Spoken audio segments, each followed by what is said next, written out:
Well, here we are then. Ladies, gentlemen, boys and girls, and everyone else in between. Welcome to...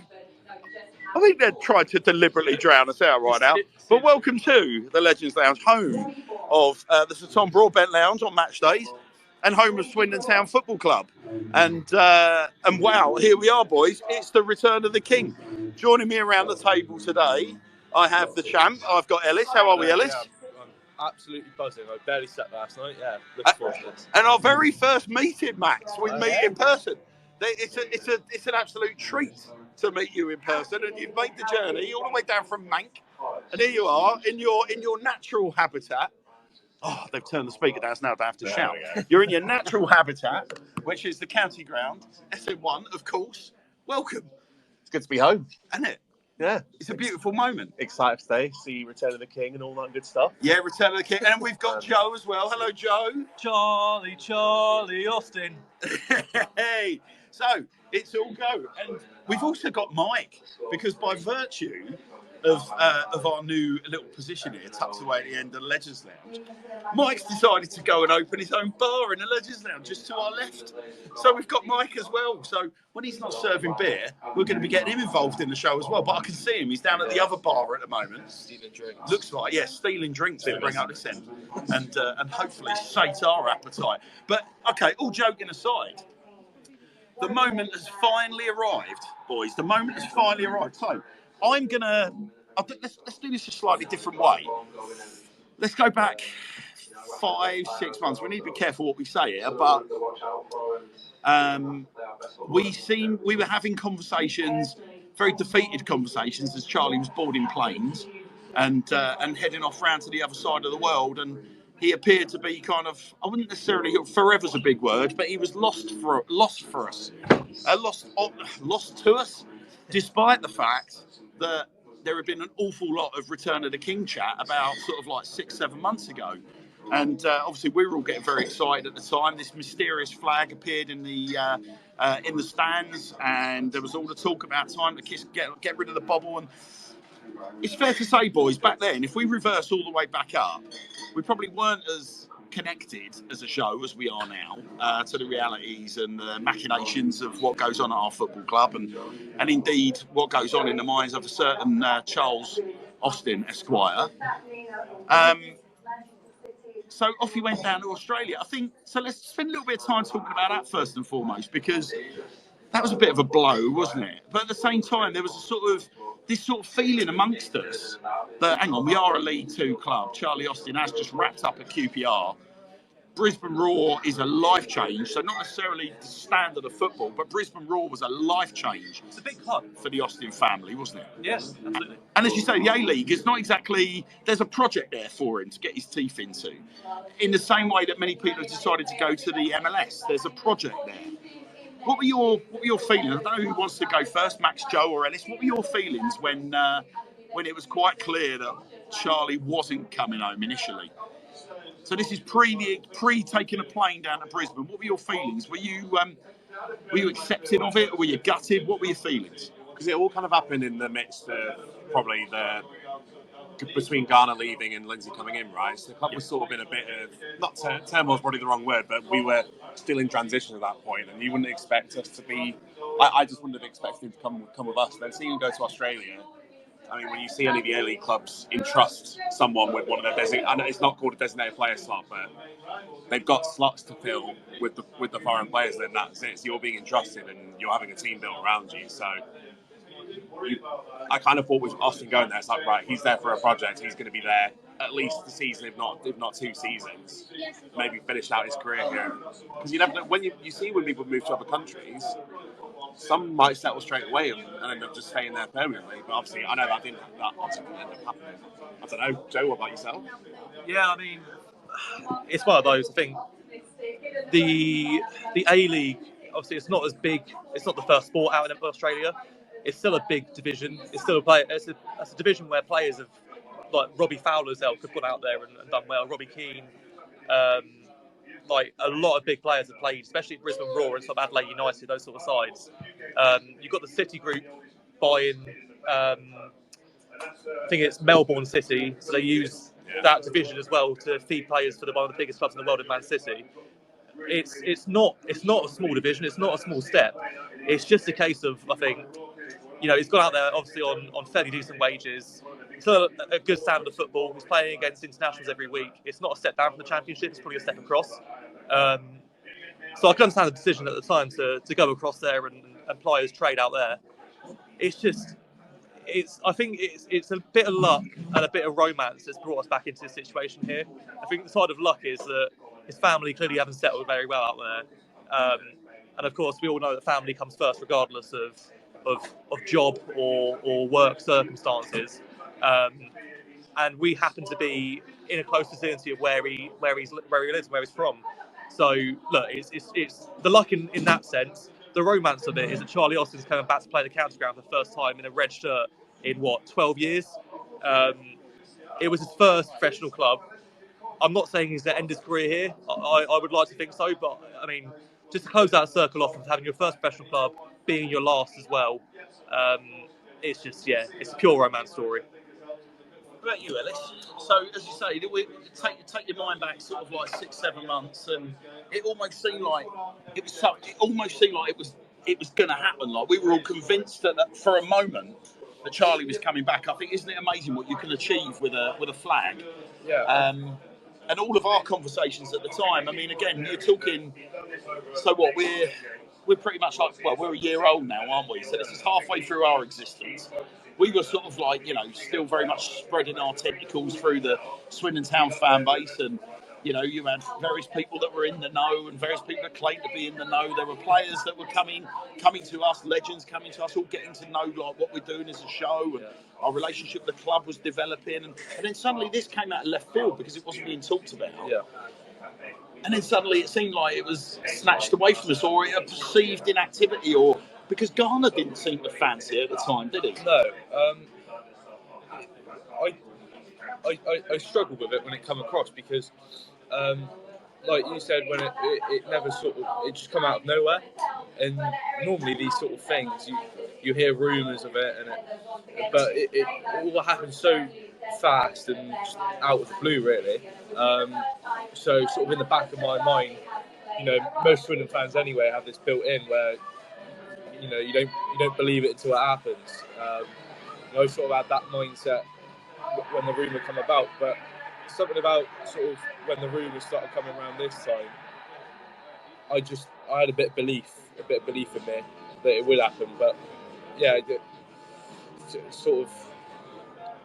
I was obviously disappointed when he didn't come here, but I always had it in the back of my mind that it might not happen. So, who do we think was driving it? Because genuinely, we still don't know.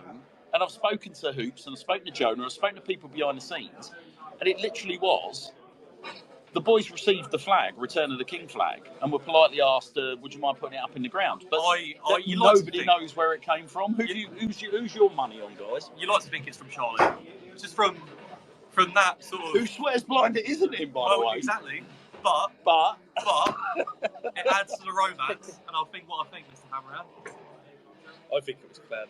Think it was Clem? Clem just. So your money's on Clem, Ellis? Yeah. I think he wanted him back, and he put it out himself. So your money's on Clem. Yeah.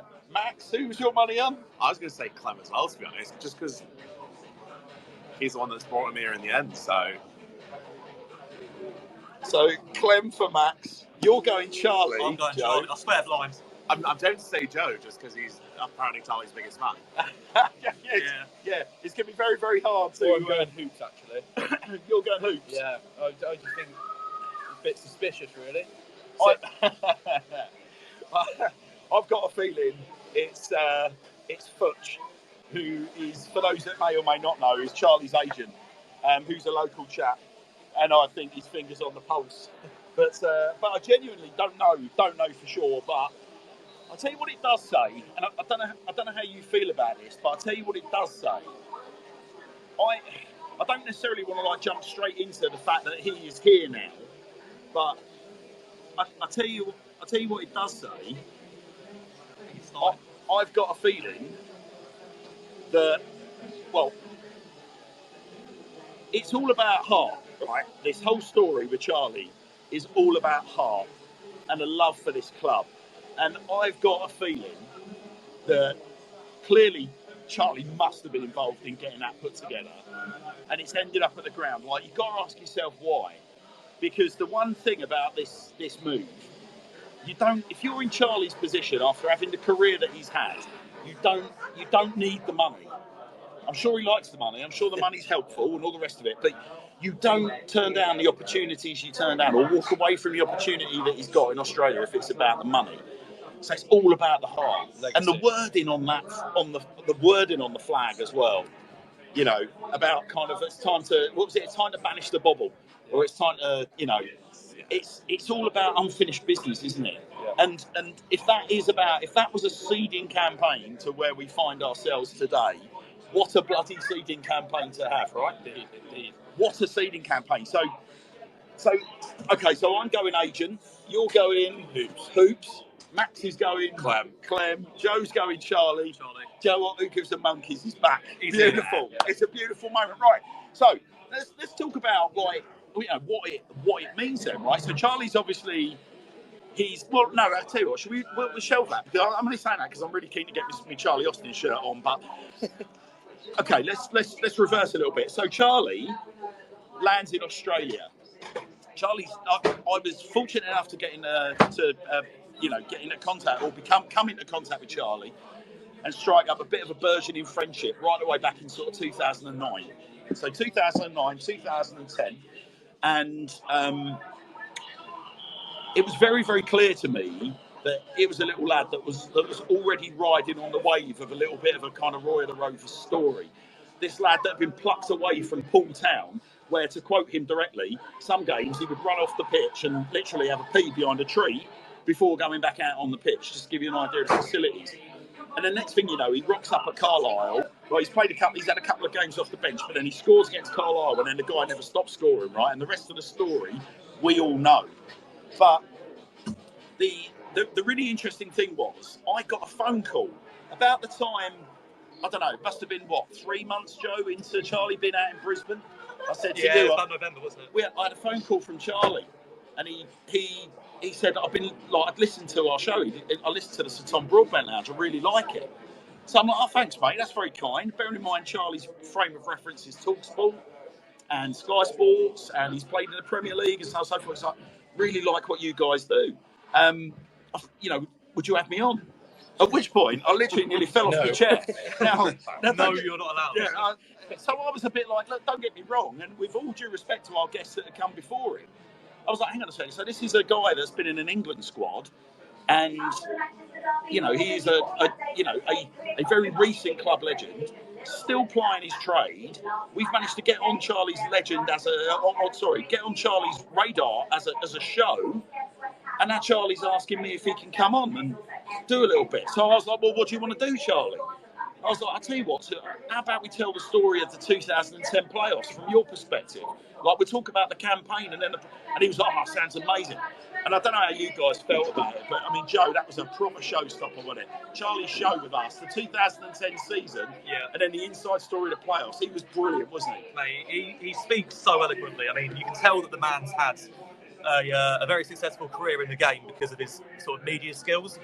But I think the thing you get with Charlie that's different to the rest is, although he is media trained, he says the right things, but he says it in his own way.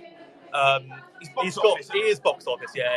He's one of those blokes that you hope he comes out with something, and he comes out with something even better. Like the way he'll tell a story, the insights he gives, and also I think the thing that gets me is the pure love and adoration that he has for Swindon Town. You can tell it a mile off the way he speaks about the club. He's not only a legend on the pitch. I mean, he's one of my first heroes as a Swindon fan. But it's nice to be able to say that he's a genuinely decent bloke as well. See, what struck me about Charlie, boys, back then, so he comes on, he does this amazing show. He literally said to me, he goes, I'll tell you what, you, this was a lovely thing to hear. He was like, you did so much for me when I was a kid. And I was like, what do you mean I did so much for you when I was a kid? He was like, the conversations, the warm welcome. And then obviously back in the day, I was involved with 442. And he was like, he goes, I did a few bits with 442, the Winner Pro contract stuff and all that. He goes, I just want to give a little something back. And that, for me, was the key to what Charlie Austin is all about. At no point did Charlie try and understand whether there was like to quote a good London phrase, an earn in this for him. There was no sort of angle as to how am I going to benefit from this further down the line. He literally wanted to come onto our little show and he wanted to stimulate numbers. He wanted to help us move us on to the next level. He wanted to help us raise our profile. And it was done with such now I'll tell you another lovely story. We finished the show. I get a phone call from him after we did it. Hello, Hannahs. Hello, Charlie. Yeah, mate, that was brilliant. Really enjoyed it. Thanks for having me on. I'm like, mate, the thanks are all mine. Like, what a tremendous show. Can I come back on again at some point? I loved it. I was like, well, of course you can. And like, you know, over the years, I've had plenty of contact with like Premier League footballers, and sometimes people talk a good game, but they're not necessarily very good at following up with the politeness. Yeah. A week or so later, phone call goes again. All right, Hannahs, what are we going to do about getting me back on then? And I was like, Charlie, I genuinely thought you'd just been polite. And he was like, no, you nutter. I want to come back on the show, 100%. So that then led to, I asked him straight. I said, all right, look, what's in this for you then? Is there something going on I need to be aware of? And he was like, no. He said, look, he goes, you know, love the football club, love the fans, just want to keep in touch with everyone while I'm down here. Gives me an opportunity to speak to you guys. I really enjoyed the show, really enjoyed the vibe. He was like, oh, so okay, anyway. So then we came up with this idea of Gazzetta Football Italia, obviously a little spin on Gazzetta Football Italia. And we were telling a few stories about Australia, but fundamentally, for once a week, I don't think he missed a show, did he? For a period he was of up about at 7 a.m. in Australia to come on and do the segment. He would talk as well. He'd talk about the games. He'd watch the highlights. I'm assuming he wouldn't watch the games fully out there. But he was in touch with how the team was doing and just general play. And he was excited by players like Jake Wakelin. And, you know, he was engaged with the football club, even whilst he wasn't technically anything to do with us, really. Yeah. And he would, I'm going to stress this, he was talking to me just like I was sat talking to one of my mates down the pub, or one of you guys when we're doing the show about, you know, the performance. He would give like an honest judgment, but at no point was there ever any kind of hint from him that this is all about, I'm using you guys to try and keep the door open for X amount of time down the line, which I thought was fascinating. There were a few conversations, a few questions that started rolling in from listeners at the time, started asking him the question, like, are we ever going to see you back? Are we ever going to get you in a red shirt? And at that point in time, he made a couple of comments about, well, you never know. But he was also telling me off air that actually the family were actually enjoying life in Australia. Bianca and the kids were enjoying life down there.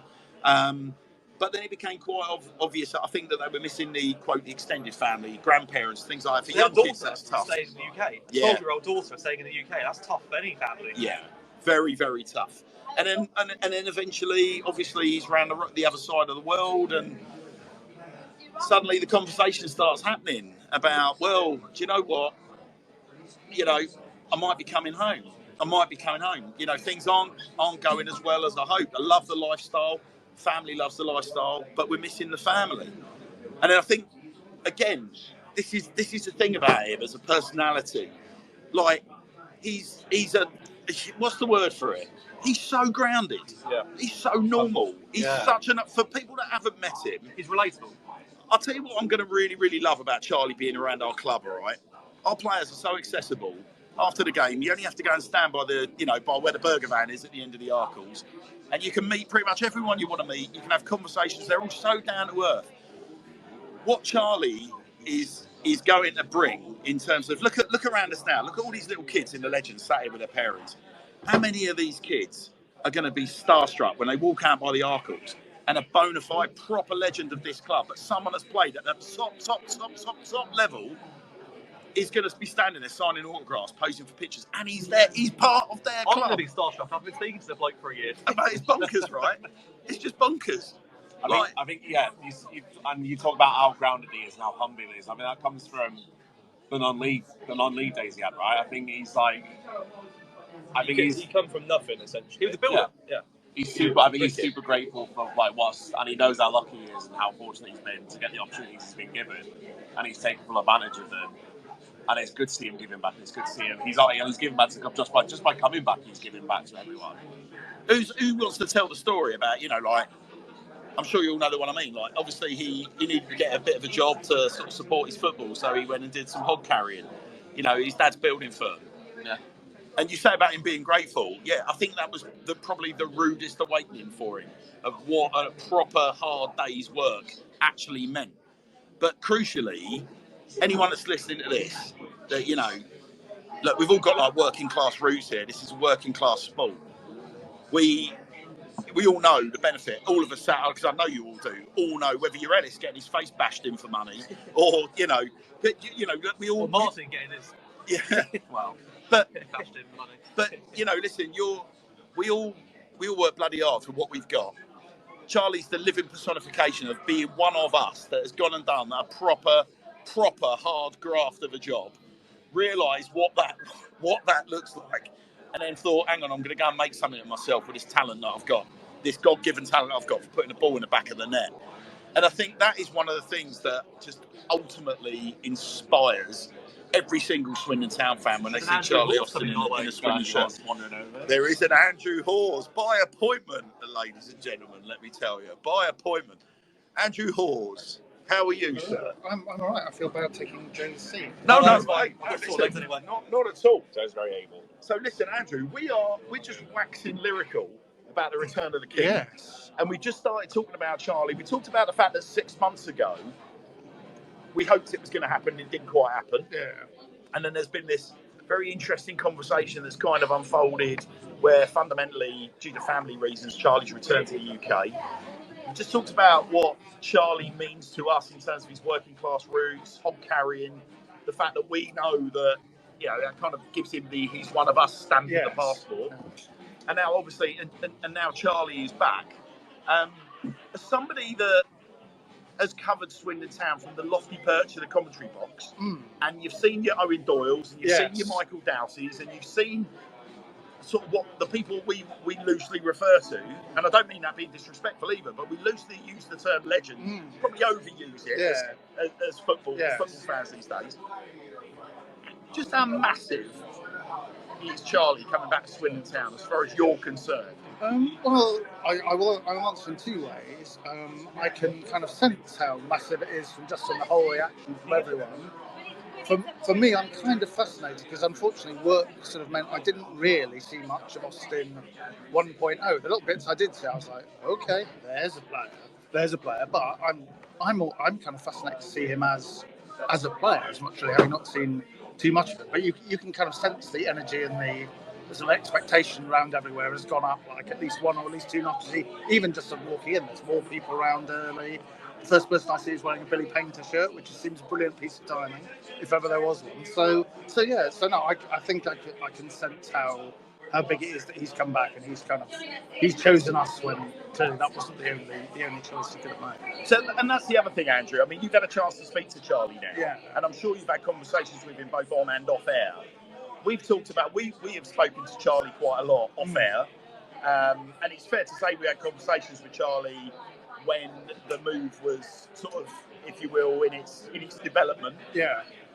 This is all about heart for Charlie, isn't it? This isn't a move that's about money. This is about sort of heart, and this is about future-proofing him, of course, as a football beast.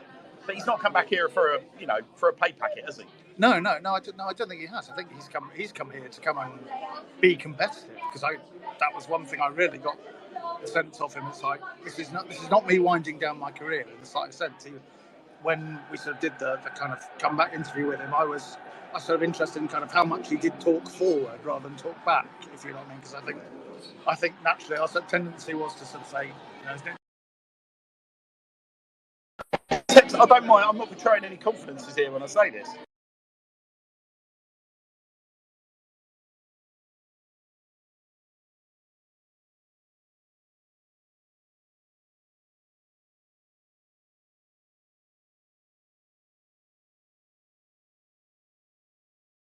I have a text from Charlie on my phone that reads, "I'm here to win." And I think, Charlie, Andrew, you've been talking to him. You've been like looking him in the eye.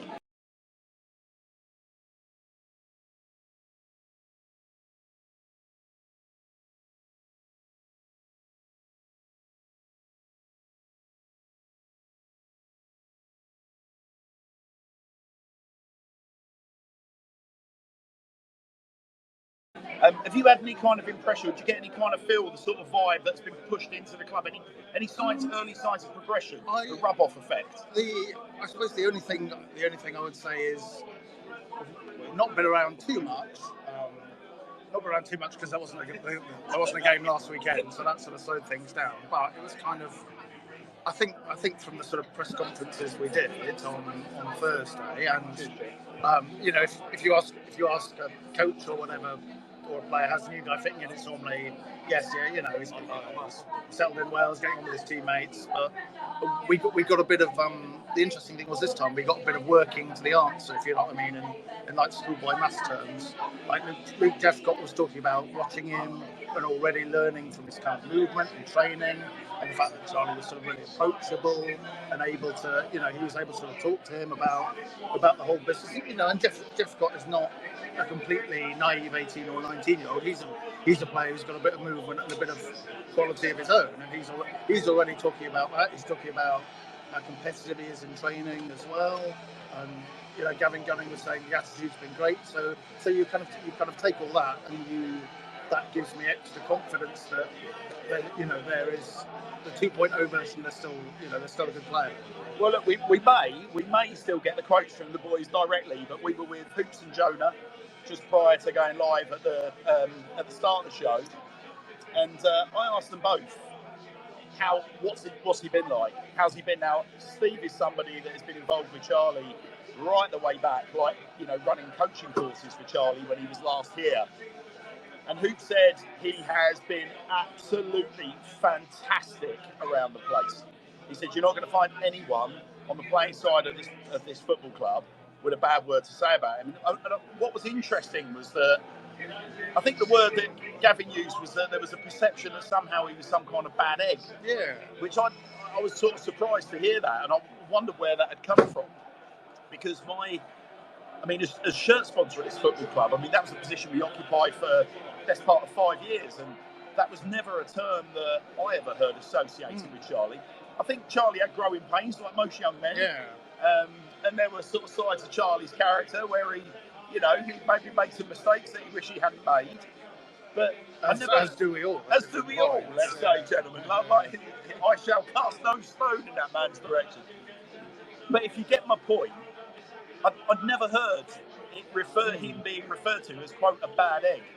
Interesting, I rewatched the video of him in the changing room at Brisbane this morning before I left. And it seemed amazing how that seemed to snowball into a bit of a negative narrative. How much of that do you think it was just Australians maybe not appreciating what was, to pretty much everyone around the table, fairly standard goings on for a British? You see that in 99%. Yeah, no, I think you do. I suspect that certainly happens from time to time. So yeah, maybe they just didn't expect it, or maybe they thought it's all kind of here's Billy Big Time lecturing us as to how to play the game, which is I don't think it's about that. As you say, it's probably those 4 words, isn't it? I'm here to win. That's mainly what that sort of thing is about. As long as it doesn't fester during the week, as long as you make your point, you're fine, and you're professional. And everyone's professional about it, understands why it's being done.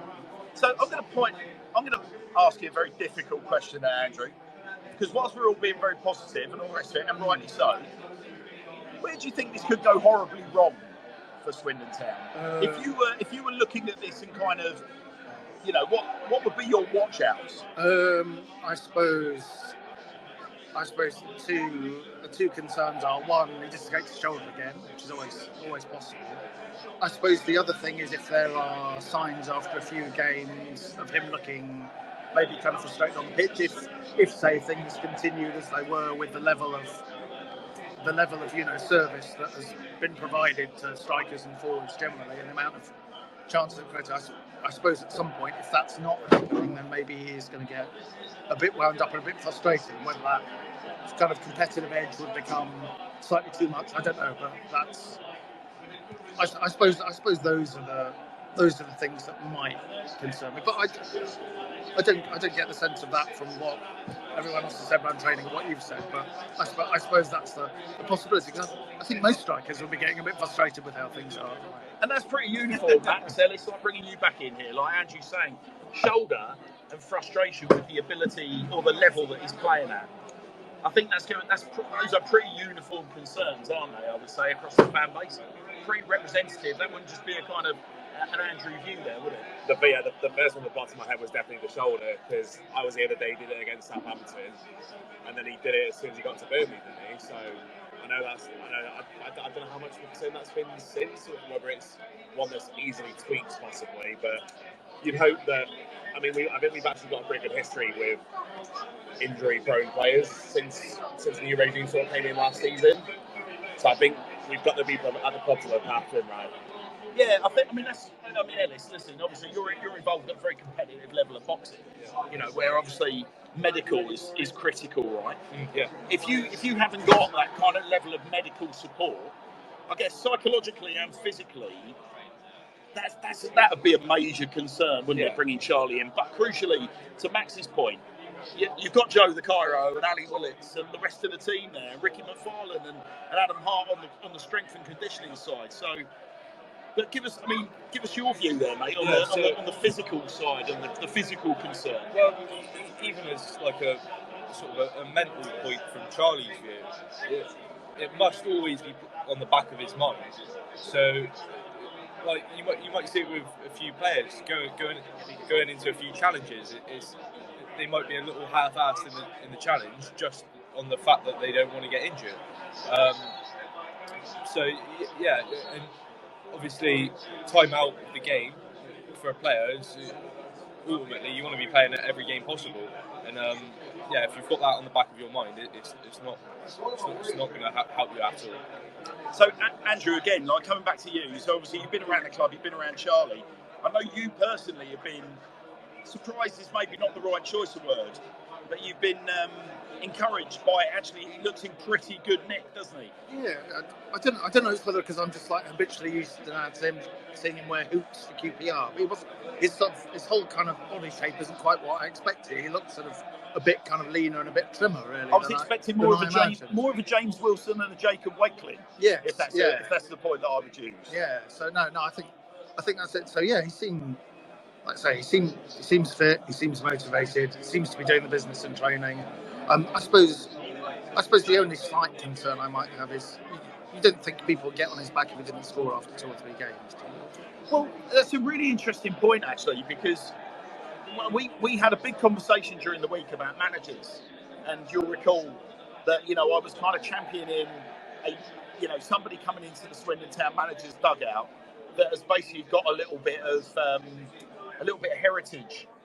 Clearly, Charlie's got more than a little bit of heritage as a striker, returning striker. How many games, Max, do you think Charlie gets? I personally think he's going to hit the ground running today, so this would be a non-argument. But how many games do you think Charlie will have in terms of grace, or the players around him will have in terms of grace, to follow on from Andrew's point? I think he's kind of fortunate in the fact that we still don't have a manager, and I think there's going to be a grace today. I think just because of the occasion and everything, I think there's going to be a grace. Let's say the manager's not in the dugout next week. You'd hope he is, but let's say he isn't. I think you've got a month, but you know what? I think I'm probably more, because I think our fans can turn quite easily on people, but I think that the momentum's behind him. All the fans are behind him because of something's going on in the club, whatever the club's direction is, whatever. I think that he's got a lot of good faith. I think he's got plenty of time behind him, to be honest.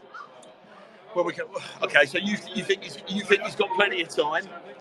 Ellis, what do you think? Number of games, do you reckon?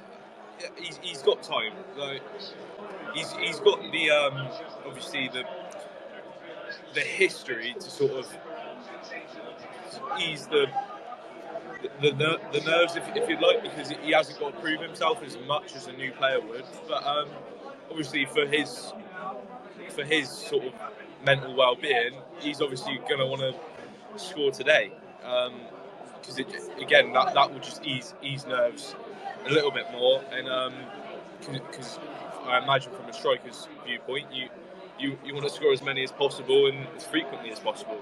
But let's say he doesn't, Ellis, today. Yeah. So you reckon he's got a free hit today? Do you agree with that? Yeah, 100%. I think after three games, you can possibly start asking questions. I mean, that's going to be a big test, Andrew, isn't it? Coming back to you, because I can't, like, I hate to sort of flip that negative on you, but that's a big test of Charlie, his patience, his legacy. If after 4 or 5 games, you know, his touch isn't quite there, or, you know, maybe people are expecting Charlie 1.0, and you're not seeing that necessarily, and people do start shouting some. I mean, our fans we've got that about us, haven't we? We've got that. What's the word?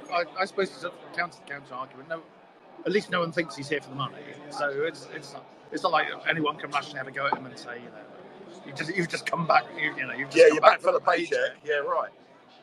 Now, I'm of the opinion that we've got that Michael Doughty's back in the building today as well. We've seen Charlie's return. Just seen Doughty. Bumped into him, Conor Brand, George Calmedo, and Harrison Minter. How wonderful! How was Doughty? Very smiley. Very smiley. I bet he was. Yeah. I bet he was.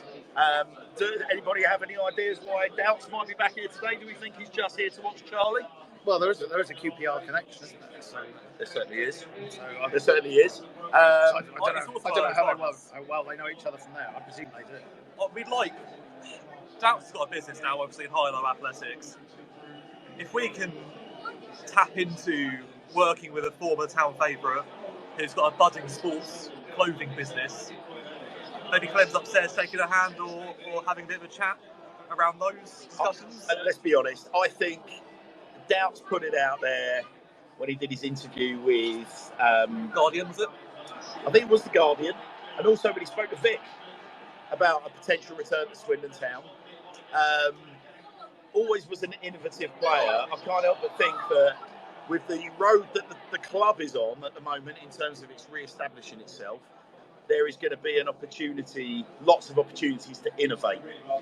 There will be a big opportunity for a high-low to come into Swindon Town, or Michael Doughty to bring high-low into Swindon Town and do something really quite bloody clever.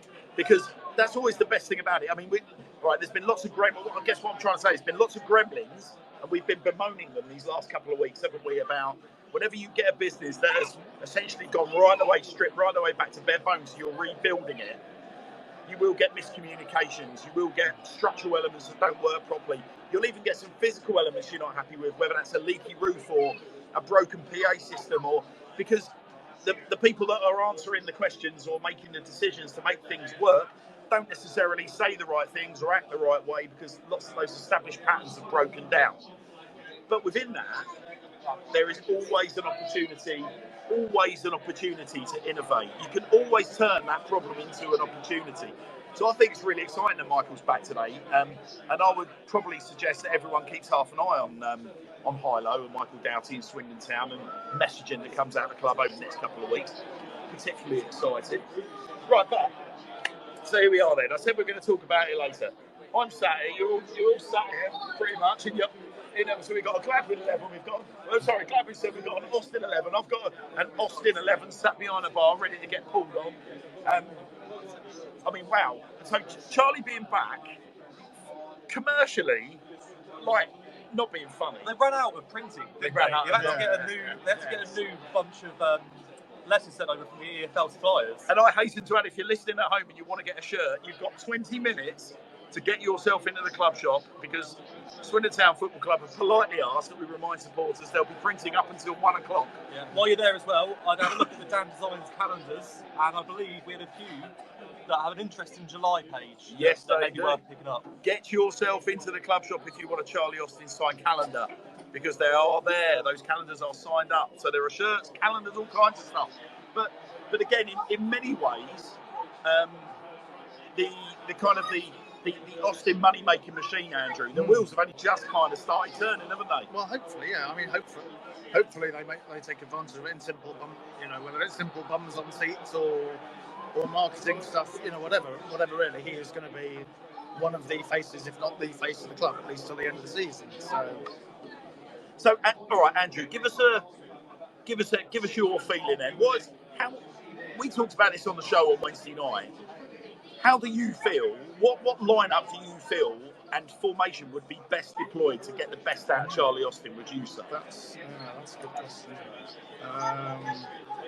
I feel like you'd want someone alongside him. I think, don't you? I don't think you particularly want him to have to come straight back in and buffet two centre halves on his own.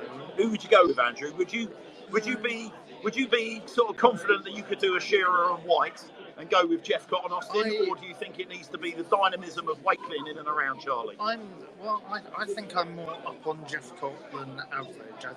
The good bits I see of him again are he strikes me that he does some quite clever things in terms of sometimes coming deep and dragging people around and getting into space in the box. So because Mansfield, that performance was your argument. So you think if you've got two strikers who've got a certain amount of physicality, but a lot of kind of cleverness with them, you'd like to think they would be a good partnership. But as to what they'll do, no idea. Other than hopefully it won't be like Colchester. So if he's got a strike partner, that would suggest to me, Andrew, that what you're contemplating of some variation of 4-4-2. Would you? I believe as well a little nugget of maybe an exclusive. I don't know. I think Hepburn Murphy might be starting today, which is an interesting one.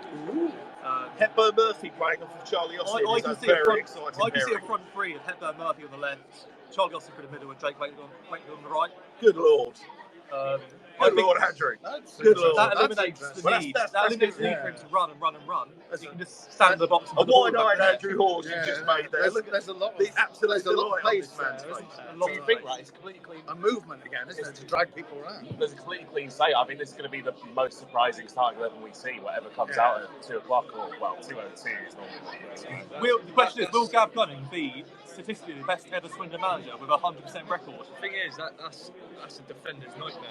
Looking at that front three of Jake Wakeling, Charlie Austin, and Hepburn Murphy. Like Hepburn Murphy, Wakeling, both rapid as your Charlie Austin's movement in the box. It's not going to be a fun day for those Grimsby defenders. Well, I'll pose you all another question then.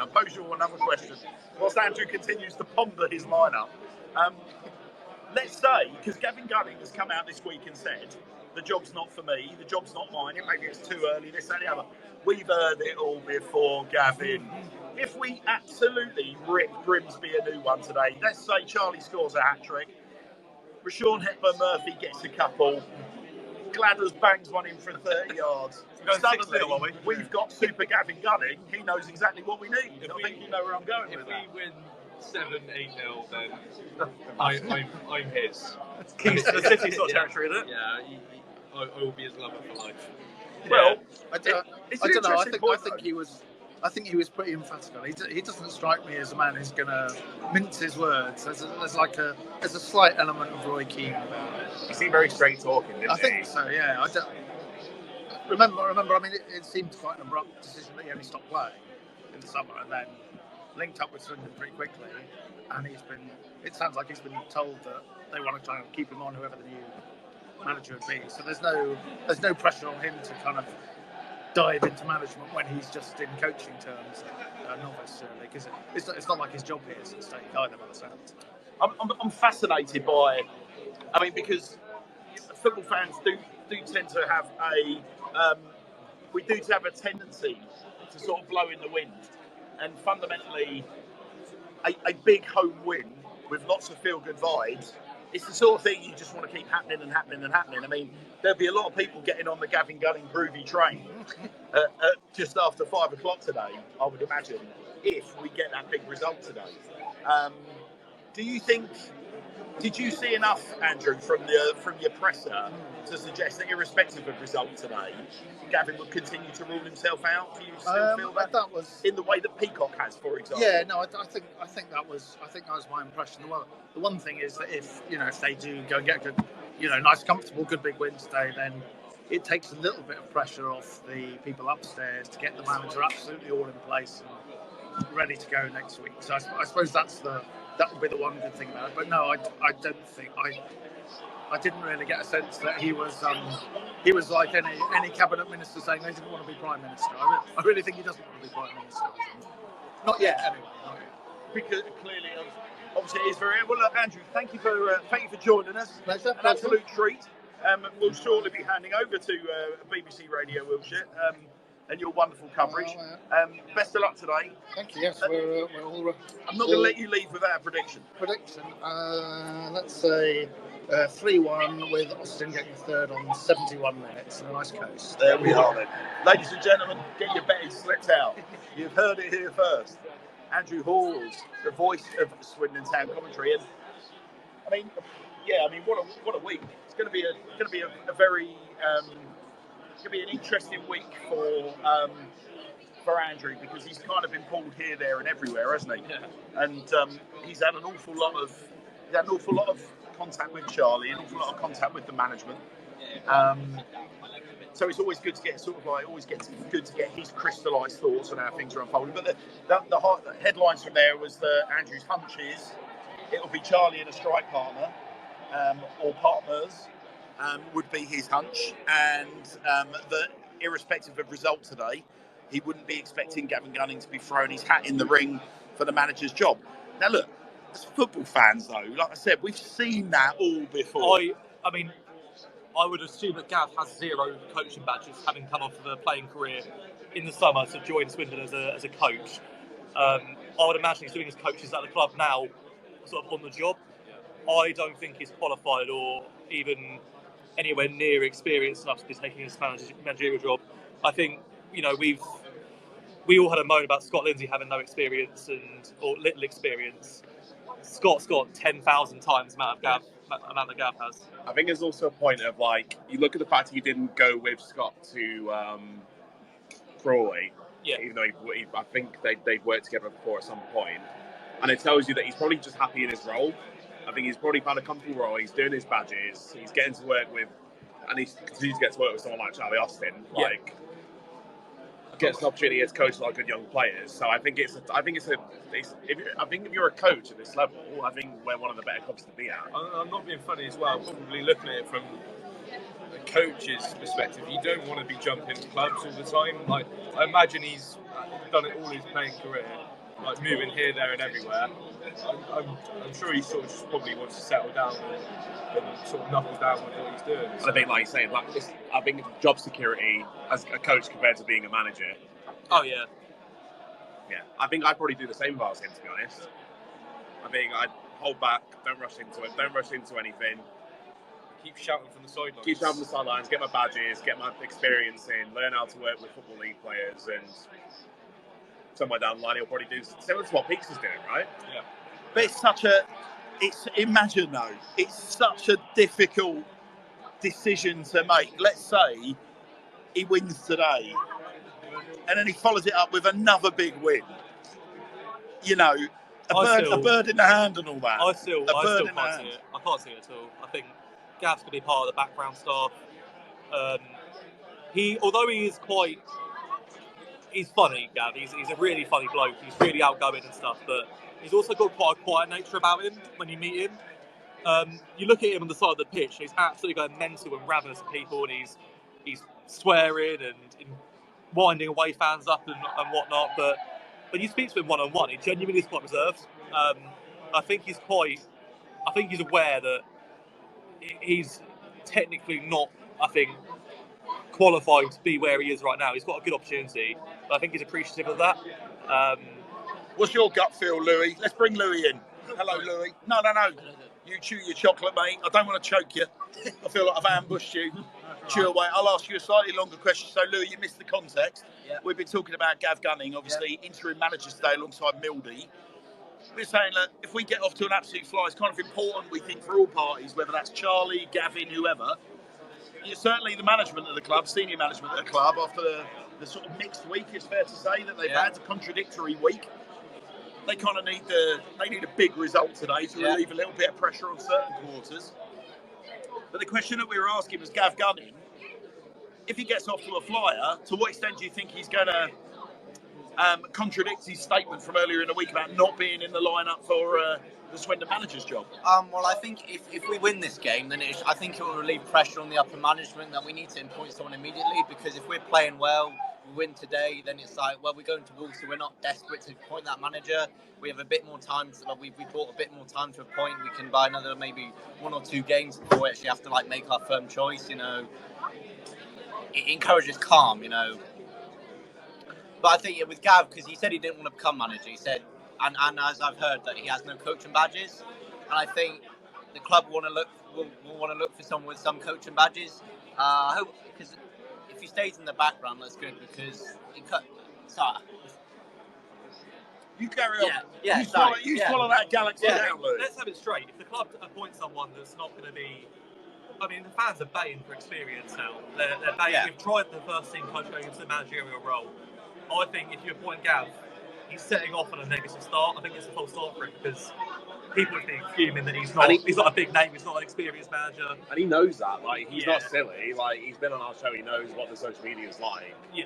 And I think he'd be putting himself on a hiding to nothing through not really much fault of his own, because you wouldn't blame the guy for going for that job, but he just knows what will happen. Exactly.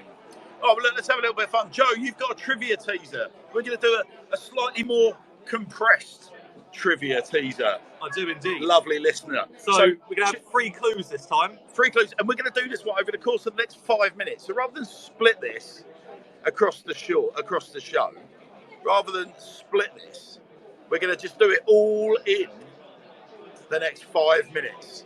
Yeah. So we're going to debate who this could be. But it's, as always, fastest finger first. Your winner today will win a Dan Designs print of your choice from the new Charlie Austin range. So if you would like a Dan Designs print of your choice, and if you would like us to engineer Charlie signing that for you, I'm sure that's something that we can sort out for you as well. So for everyone that's listening, it's well worth you tuning in. We will sort you out with a big fat Dan Designs print, and we'll see about getting it signed for you as well.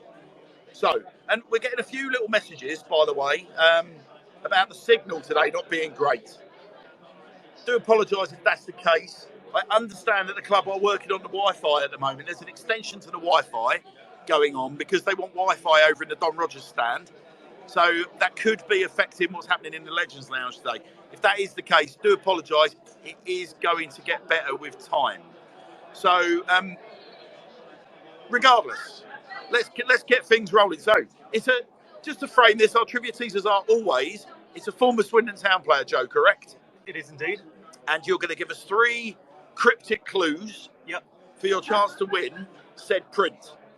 I will. So my first clue, Mr. Hammerhand, and to our dear listeners, I am a former lone legend. Oh, we've had that cryptic clue before. A former lone legend. Right, if you want to start your guesses, Start firing names out. Start firing your names out via your tweets. You can DM or you can hit speaker request, and we'll let you work out which is the quickest way of doing that, or quickest way of potentially trying to win. But we've got a former Swindon Town lone legend. Well, there's been plenty of lone legends at the county ground, so that's a nice.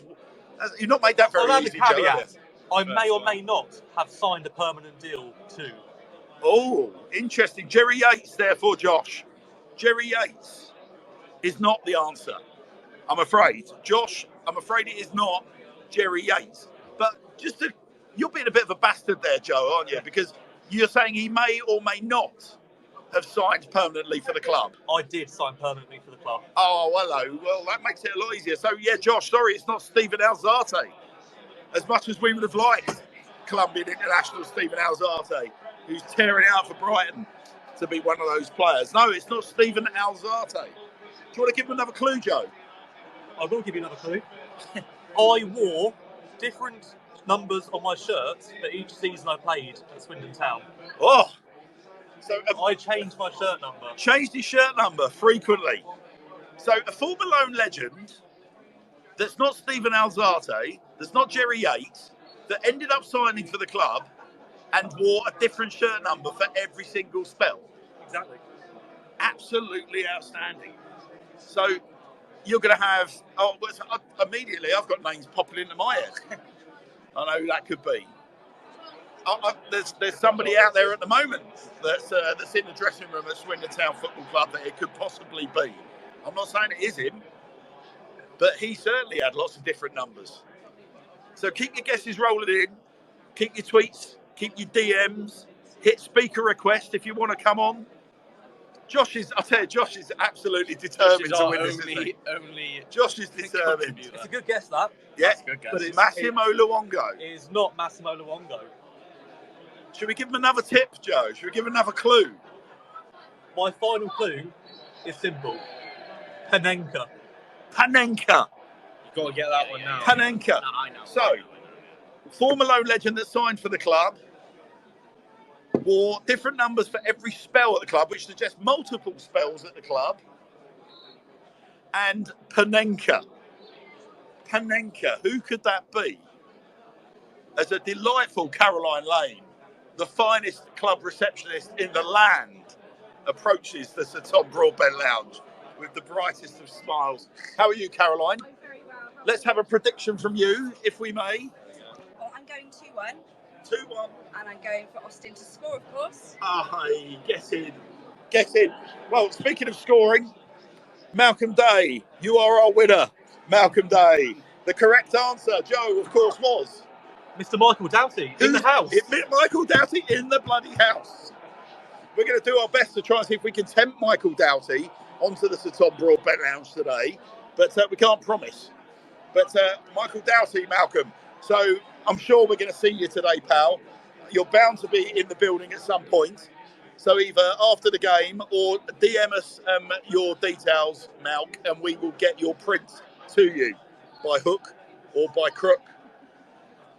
Wonderful stuff, Michael Doughty. So there you are. Joe, congratulations. Your first trivia teaser. How was that for you? You've done well. It was, it was good. I should probably go a bit more obscure next time, but I'll do my best. I'm going to put out a one-game wonder of youth team variety, I think. I've got so many of them. It's, Well, it's going to be Jordan Young, everyone. We'll just wrap up. I have sworn, listen, dear listener, I make no apologies for this. Today's a pretty monumental day, historic day for our football club, and there is not a cat in hell's chance that I'm going to miss the opportunity to sink a Guinness and be in the stand at a point where the King returns. I think the King is returning with the Prince as well. I hear that young Hunter Austin will be accompanying his dad as a Mr. Nathan. Oh, we've got Nathan. Nathan Norris is in the house, Nathan. New dad, Nathan Norris. Nathan, get your head in here. How are you, pal? Tired. Happy New Year. Happy New Year. How's fatherhood for you, Nathan? Very tiring. So, Nathan Norris, Swindon Town supporter extraordinaire, new dad. Yes. Absolutely delightful. Congratulations on the baby, first and foremost. Thanks very much. We've just been talking about Charlie Austin. Yeah. We've just been talking about Michael Doughty's back in the house today, and there are rumours abound that Michael could be here talking about more than just the glorious return of Charlie Austin. Right. And we're doing our best. We put a few little tentacles out, see if we can get Michael to come and join us, but we can't promise. But Charlie Austin, Yes. Nathan, you're a fan of a certain generation. You're not too old, you're not too No. young. What does the return of Charlie mean to you today? That's the reason I'm here. Yeah, well, there you are. Literally why I bought my ticket. It's hard to justify with the wife now, but saying my hero is back, she was like, okay, fair enough. And I just saw him outside actually as I walked in. Amazing. He's getting a lot of attention, as you'd expect. But, Getting mobbed. yeah, I don't know what to expect from him, but Well, look, Nathan, you and I travelled to Port Vale We at did. the end of last season We together did. by car. Yep. And at that time, there were a lot of rumours abounding that Charlie would return. yes. And you'll recall a conversation that you and I had where it was like, I believe it when I see it. Mm. Even with all the things that have happened since and the growth of this show and, you know, the relationship it's enjoying with supporters and, you know, the number of players that have come onto the show these days, and we probably wouldn't have envisaged that happening back then. True. You were there on the day when we first threw the pilot for this show out online. I was, yeah. You'll remember that. I don't think any of us, at the point where it didn't happen, when we thought it maybe might, I think pretty much all of us at that stage held our hands up and said, well, there you are, there was proof in the pudding, it was never going to happen. It's a dream, an outlandish dream. But yet here we are. It's bonkers, isn't it? It's necessary. That's the thing. I think with the way the season's gone, I think the fans needed something to look forward to. I've been watching mainly at home, which is rubbish, but to some degree, I was almost glad that I wasn't making the effort to come here. You know, my hour-long trip here. So, but it just gives the fans something. Like you saw the excitement, and I've missed that all season because since the summer, it's been a bit hit and miss. Like people weren't really happy with the appointment of Lindsay and wasn't sure about Sandro, and like so it just gives everyone a bit of a lift. And and that's the important thing. And crucially, it's been a really weird, contradictory week in that respect as well, hasn't it? Because you've had some parties within the club, the technical director of the club coming out and talking about us being a selling club and developing players and selling them on, without a single mention of the word promotion, which caused quite the social media kerfuffle, quite the meltdown, the meltdown. Yeah.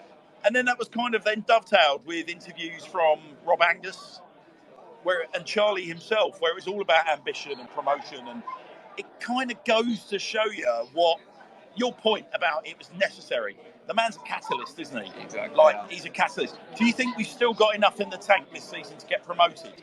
Yeah, purely because this league is awful.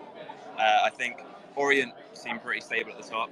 Stevenage are it's the Steve Evans team. They're going to grind out results.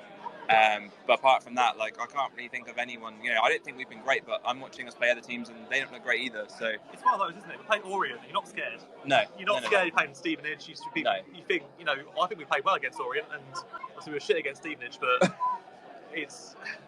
everyone's peaceful. Exactly that, and I think Charlie Austin gives you a bit of fear because no one was scared of us before. No. You look at our team, and there's some good players in there. Like you look at Johnny Williams, for example, but now they're thinking, oh god, they've got Charlie Austin. They've got a Premier League striker up front. Yeah, exactly. That is a great shout, Nathan. To be fair, it's the fear factor, isn't it? It's that psychological factor. I think there's also it's the relationship between Charlie out on the pitch and Charlie as an orchestrator to fans in the stands as well, isn't it? I think so. For example, I'm saying we're 2-0 down with 20 minutes to go. Charlie's still on the pitch.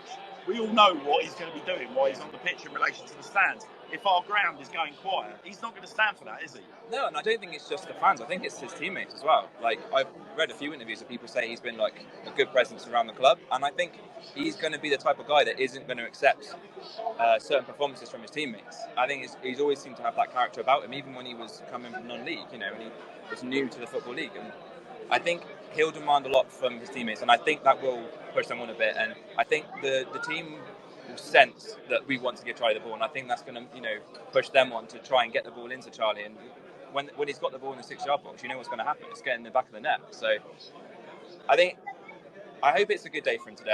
I'm not sure if he's going to start. There's the time. There's no team yet, but I'm looking forward because I know even if it's the fact that he comes on, you just know the ground's going to pick up. So I believe he's starting. I hope so. What we heard earlier on. I hope so. Yeah, listen, our club is famed for. Let's call Swindon. We are Swindon Town for a reason. If I had a chance, I'd call us Swindon Village because word gets around, doesn't it? Around Swindon, word gets around. Yes. And let me tell you, even in my own little corner of the London-Kent border, the whispers from the big village that is Swindon do find their way around the M25. Yes, let me tell you. But the interesting thing is that. There's rumours abound today that Charlie is started. I think, given all the kind of the hubbub around Hackney County Ground, by all accounts, I've heard club officials today saying that if ticket sales are as accurate as everything seems to suggest, we're looking at 12,000 in the stadium today. That's decent. Which is Grimsby. You're a brave manager to not put Charlie out off the back of that level of enthusiasm, aren't you? Yeah, and that was the thing. I think people were saying we're not sure if Dom Rogers is basically wow. That's town end. Well, it's basically full. So the Dom Rogers, we're just looking at a map of the ground, dear listener, and the Dom Rogers is chocker.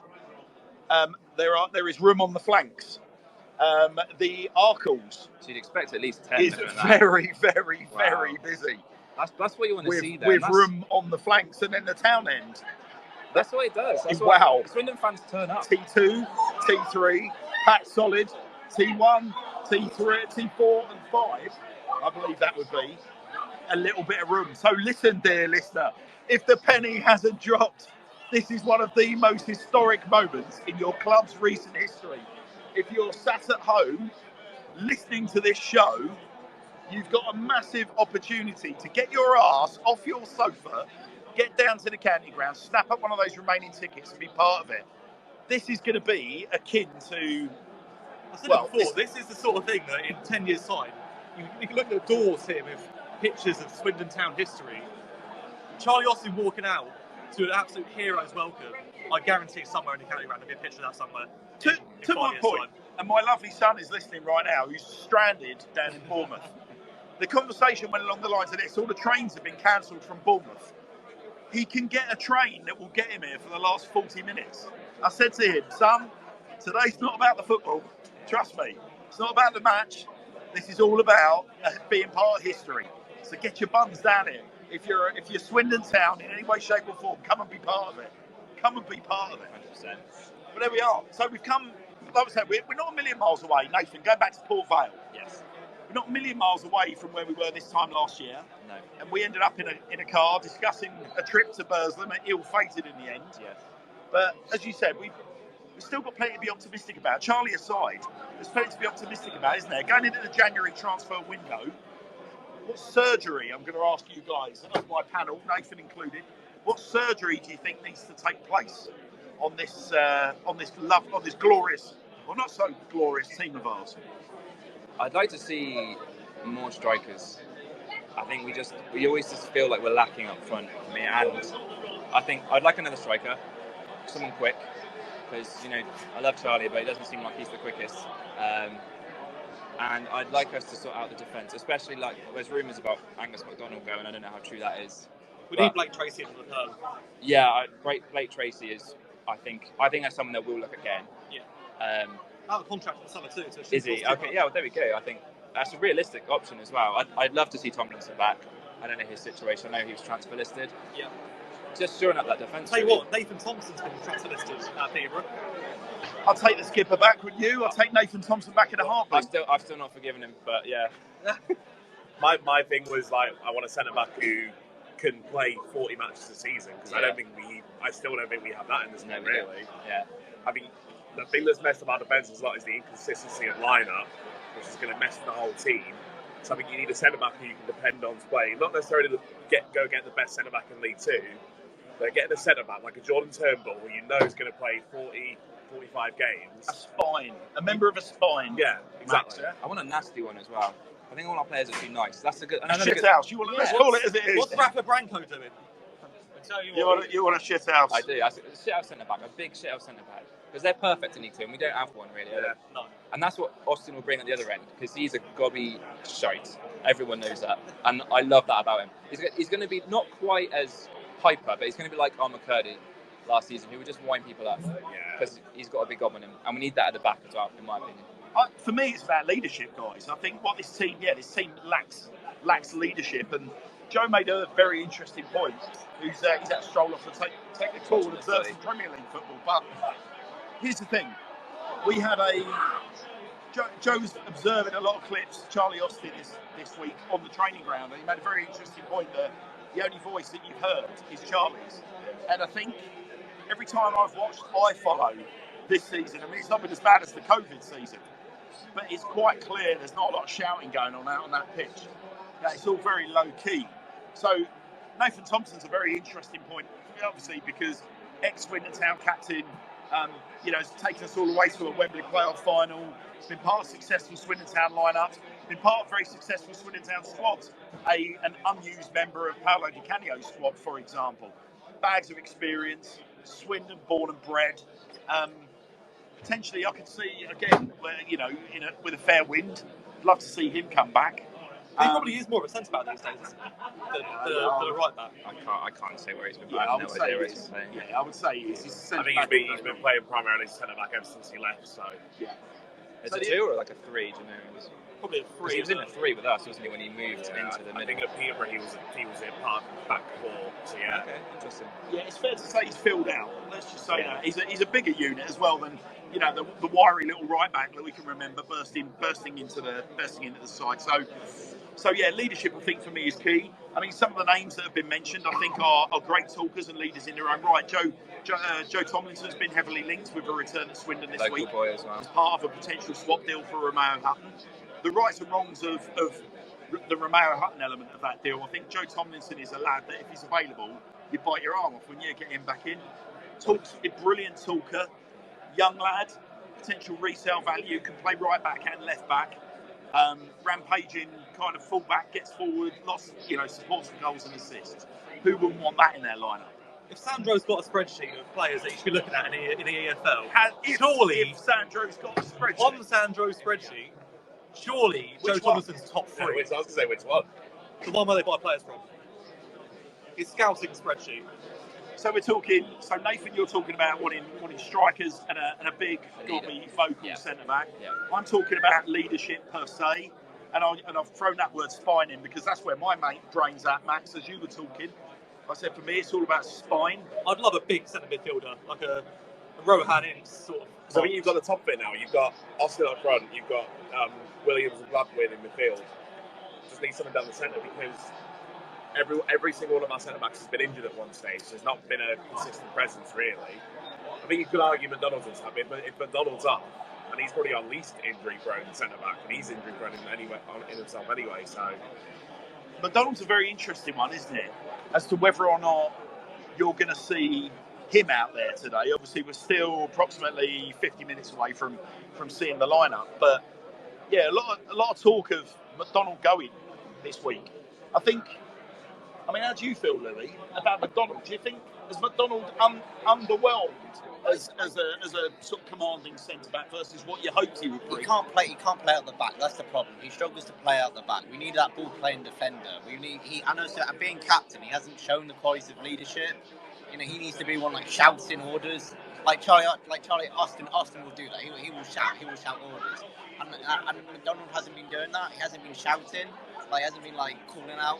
But I've also seen that he has moved to Swindon now. He has been like building up his house with his girlfriend. So it does strike me as quite surprising that he's been transfer listed, seeing as he has relocated to Swindon now. I've got to say, ever since he got injured, I don't think it's a coincidence. Things started to get a little bit shaky at the back.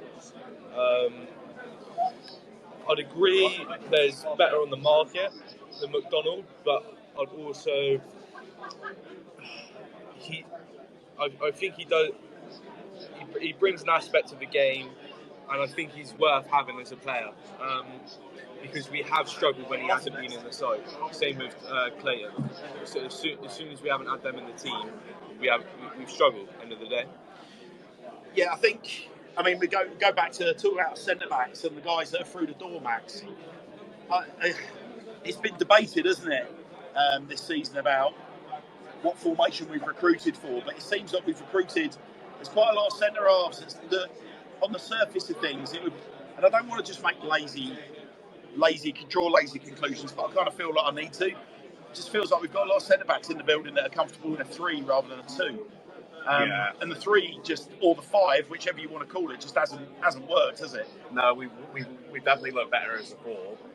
And I think, well, that was the clear recruitment was they brought in Tyree Shade as a right wing back, didn't they? So yeah, Reece Devine, Shade. These are all wing back players. Brennan, he plays better in a 5 at the back or 3 at the back because we brought in Blake Tracy because he's clearly a fullback. Exactly. So it's clear to see all these players we brought in at the start of the season. That there was a picture there that we were going to play 5 at the back, but it's obviously played off that it hasn't worked. So, but now you look, and it's the time to correct it. And there's plenty of guys out on transfer lists of League One and Championship clubs. I think we've still got a loan spot free as well, so you can easily fill someone with that. There's rumours of Brennan going back, isn't there, Sheffield Wednesday? Yeah, I see that. But that leaves us really short centre backs. Bankers go. Look, last season, I remember we kept saying how we haven't got diversity, we haven't got the depth of the squad. We saw it, we picked up injuries or we had loan recalls, and it fucked us a little bit. And having this squad depth, it can allow us to play different formations or bring different players in, which we didn't have last season. So having that depth in the squad is a good thing, but you need the players fit for the game, which they just haven't been. All right, well, listen, let's start to kind of fine-tune this down a little bit now into the small matter of a game against Grimsby today, because Grimsby aren't necessarily in the finest of form. But let's go with our lineups. I mean, it stands. Let's have a little prediction then, because we talked about formations and whatnot. Now, how we felt we could get the best out of Charlie Austin on our Wednesday night show. Obviously, we've had a couple of days to percolate on that. There hasn't been any more incomings. There hasn't been a new manager, which might have given us a clue as to which way we're going to go. So Gav Gunning's come out in his presser and pretty much said tactically there's not going to be enormous changes, but then that could be that he's. He said that he was going to tinker with the playing squad, didn't he? So I think we'll see changes today. As I say, I think we'll see a front three of Wakeland, Austin, and Hepburn Murphy. Interesting. All right, so if that's going to be your front three, we all pretty much agree it's got to be Solbrin in goal for obvious reasons. Yeah. Are we saying that he's going to be playing a 3 or a 4 at the back? I think he's going with 4-3-3. It'll be a 4-3-3, I reckon. 4-3-3. So let's have your back 4. We saw Reece Devine in the car park when we got here earlier. He looked fairly spiffing, but then he did arrive at a time where the players tend to be arriving to do a bit of gym, which suggests that he's not going to be anywhere near the starting lineup. I would imagine it'd be Lavinia, McDonald's, FBT, and Hutton. Is Clayton back? No. I would imagine. Yeah, I mean, they still said he's still a couple of weeks off, I think. That's what Gunning said in the press, and that they said no one was back. So no chance of starting. Keep an eye on the bench, maybe. It's kind of odd that I saw Harrison Minturn with George Calmedo just in their normal clothes having a Tesco's meal deal. So they didn't look like he was in the squad today. Well, so that rules out Calmedo, that rules out the minnow goat. I would say Conor Brand was walking about crutches and he looks fairly comfortable. So that's a positive. Yeah. So progress for Town's backup goalkeeper, signed from Dublin in the summer, in the early season. Yeah. The young man's going to be making his way back, but okay. So I think, to be honest, the back four, the goalkeeper pretty much picks themselves. Interesting. How do we feel that we're going to go in midfield? Because on Wednesday night we were talking a lot about. We'd all pretty much, the vote was amongst the listeners and indeed ourselves was a diamond. Yep. You all wanted to see a return to the diamond. There is going to be some tactical change, we believe. So does that mean that you think Gav's going to go back to the diamond? Possibly he could. I don't know if he will. I think we're just going to classic 4-3-3. I think we haven't had enough experience playing the diamond, and I don't know if Gav would want to play something that we haven't really played. So in midfield, I'm going Gladwin.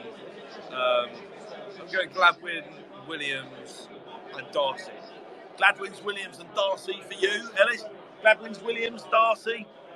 Making out your midfield. How do we feel about that? The 4-3-3. Gladwin, Williams, Darcy. I go Gladwin, Williams, Reed. Gladwin, Williams, Reed. I'd go Gladwin, Williams, Reed as well. Right, so let's say that there's a curveball. Louis Reed doesn't appear on the starting lineup today. Yeah. How do we feel about that? Because the clock is ticking, the window is open. Louis got about 5 months on contract. 5 months left on his contract. At some point, it's just that Town have already proven that in order to get that sweet, sweet dollar, they're not going to play, for example, Johnny Williams when he went out to the World Cup. Of course, that was about helping Johnny realise his dream, but there was a financial reality as well. Louis Reed is surely not going to be allowed to run his contract down by this football club. I did see a tweet put out that I can't remember who it was. They said they saw Louis Reed in Asda, and he said he's happy here and apparently doesn't want to leave. So whether you can take that as gospel, that's something else. Listen, I'm not going to be funny, but there are people saying in the summer that they saw Michael Carrick in Asda amongst the ice creams. There we go. And Michael Carrick had signed a 3-year deal to become manager of Swindon Town. I also heard a month ago that McCurdy was back down there. Yeah, so no, but now Charlie's got his numbers. That's not happening anymore. Yeah, but look, to your point, I think. Look, it's going to be interesting with Reedy, isn't it? Yeah. But do you?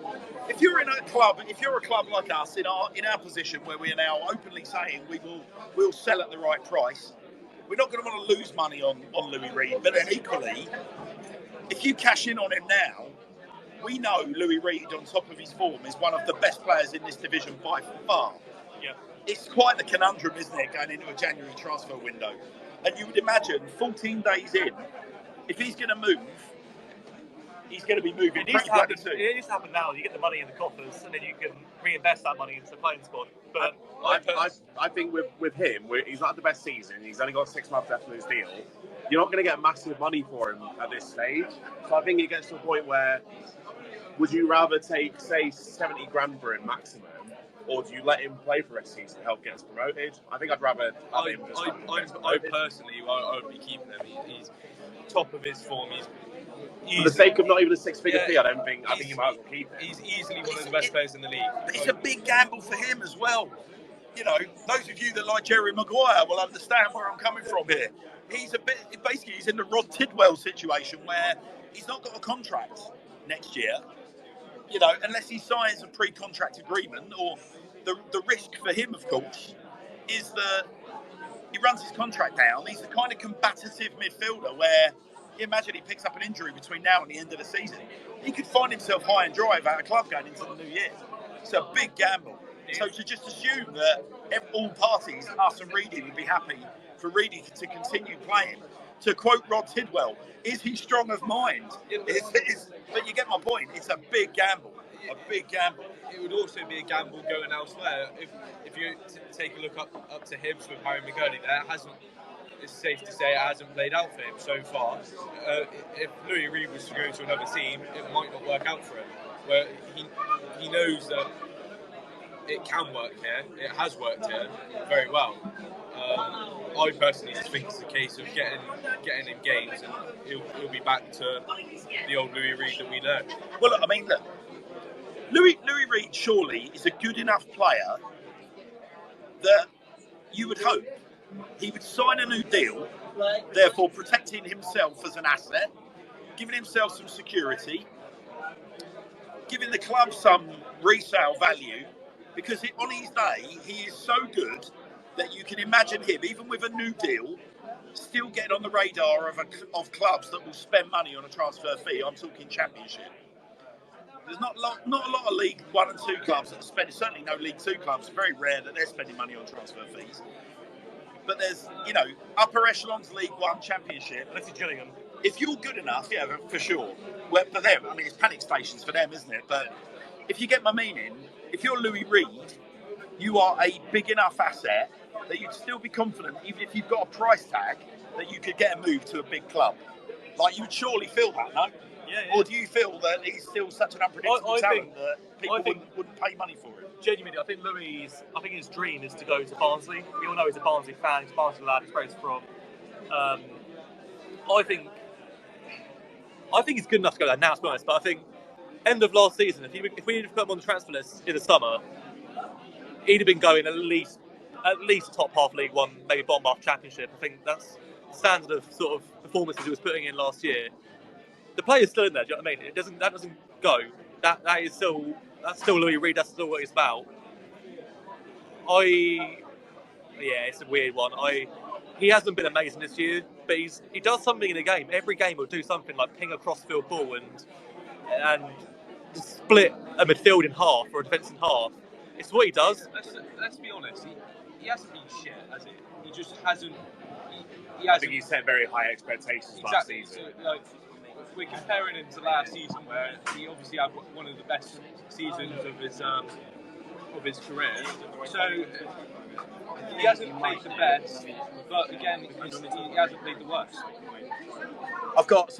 It would appear by the pictures that our illustrious football club are putting out on socials, Saidu Khan is front and centre of the latest batch of pictures they put out approximately 60 seconds ago.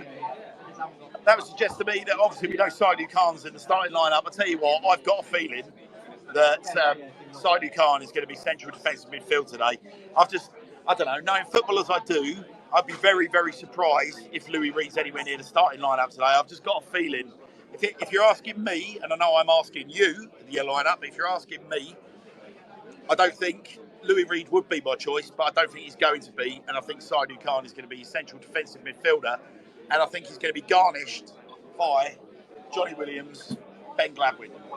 And that, for me, is it's an interesting one. Now, other players that have been rumoured to be disappearing this week, of course. Ellis Iandolo.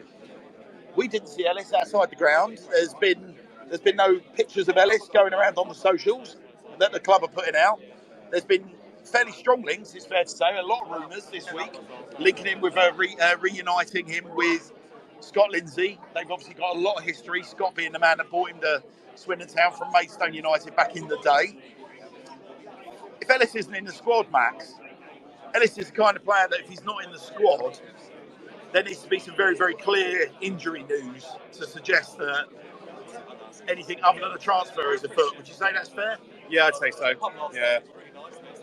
I hope he's not off because I like him. I know that he divides opinion, but I think in terms of at times last season when he was starting, he was great, and just in general this season, he played well at Northampton. He's a good option at probably the centre midfielder, left wing, and if you really want to put him there, you put him at left back if you need to.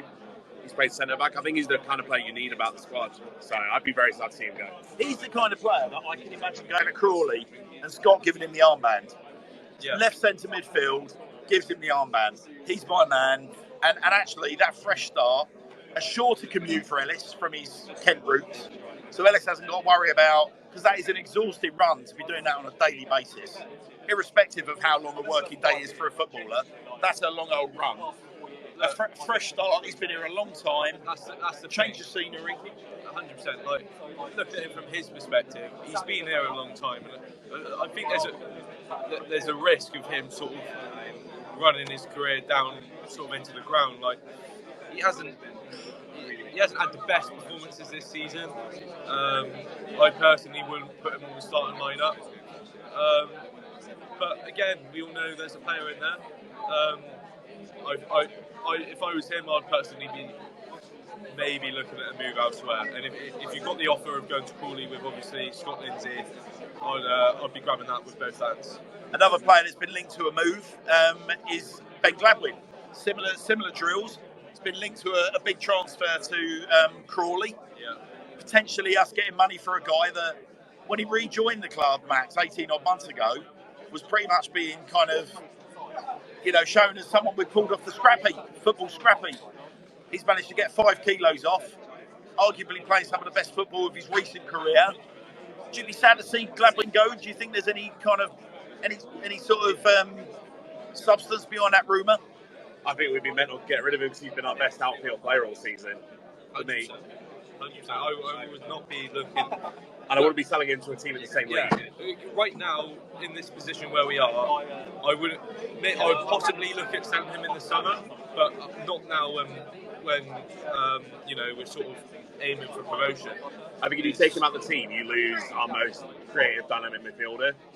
And I think we'd struggle to replace that in the January window. Like you say, if it was a summer window, I'd be more inclined to do it because then you've got more time to find a super replacement. At the moment, I think we'd be silly. Yeah, I think we'd be mad to sell Gladwin, especially someone in the same league. He'll be starting today, surely. Yeah. He's one of the first names from the starting lineup that I'm putting on there. But then equally, if he's not starting today, it's just going to fuel the rumours, right? Yeah. And certainly, if he's not even in the squad, we would imagine. So, my God, right here, ladies and gents, we have got. Not only do we have a naked Rocket Robin, my God, you look different without your feathers. Yeah. But you're wearing the shirts. Charlie's shirt. The blue shirt. It's a thing of beauty, that shirt.